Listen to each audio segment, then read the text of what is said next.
Hola, it's Matthew here. I'm here today with Angela from Hola Properties in the Crin Valley. We're actually sat here today in Bargavi, just having a traditional coffee, and we were just going to update you on some interesting things that we've been finding. Angela's been finding actually. Indeed, about different measurements, which is quite interesting. Yes. I think nowadays we mostly use sort of square meters and meters, the metric system, but there are some historical measurements that we still find in documents and escrituras and things like that. There are, especially older documents. Yes. So tell us about them, because they're really interesting. Right. So this really is with regards to courtier properties and rustic properties. It's not always in houses and townhouses. But one of the things that's been brought to attention by many clients is the specification about the square meters not being listed on a notice in play because it's listed in areas. And so if someone looks at a notice in play and it says 13 areas, what does that actually mean? 13 areas. What is an area? So we've done a bit of deep diving into this, and an area is actually 100 square meters. Okay. So if we've got 100 square meters, we've got 1,300 square meters. So it's done in this area, it's done throughout south of Spain. But when people are looking at notice in plays, it's quite difficult for someone to ascertain what the square meters are if it's not listed. Sure. And especially if the catastral has a different measurement to the escritura as well, and one's in areas and one's in square meters, exactly. It can be difficult to tie them up together. Yeah, and how do these actually measure up? Are the square meters the same? Who knows? But that's not the only odd one, is there? I know there's one which I don't think is true, but the story is that it's the area of the floor area of one of the plazas in the Alhambra. Yes. So I've done a deep dive on this as well. I don't think it is true.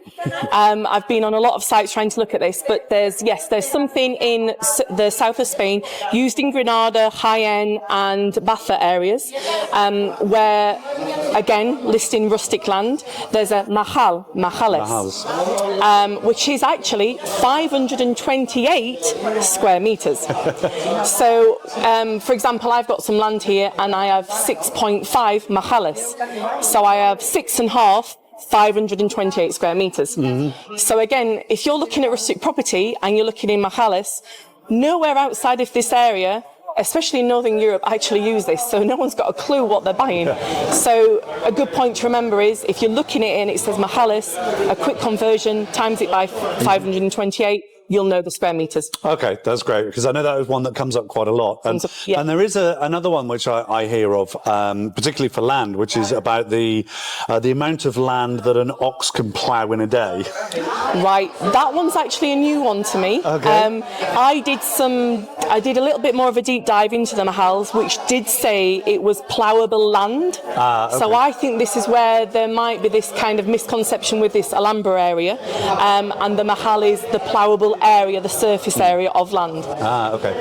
But yeah, I mean, if we've got any more questions about this or anybody knows that, feel free to give me a shout and let me know.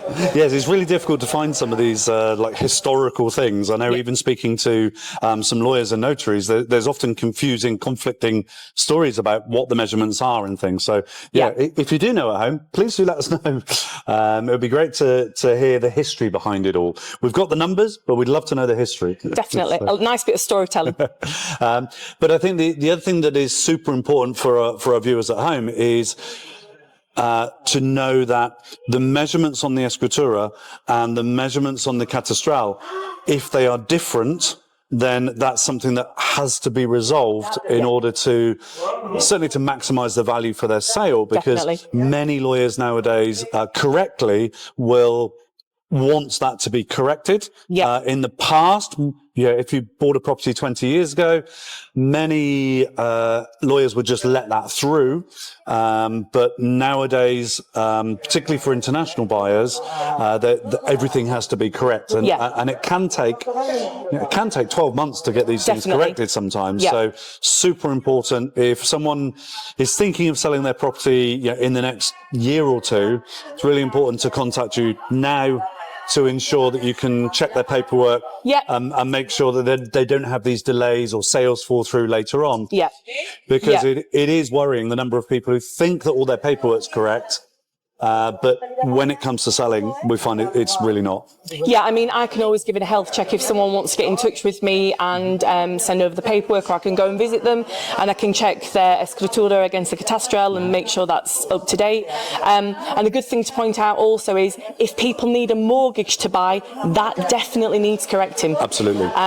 You will not get a valuation on the property and be able to proceed with the mortgage if those things don't match up. Great. Okay. Well, thank you, Anne. Some No worries. great, interesting topics on the measurements and some good advice as always. So, Thank you. if in doubt, ask Ange. Bye for now. Bye bye.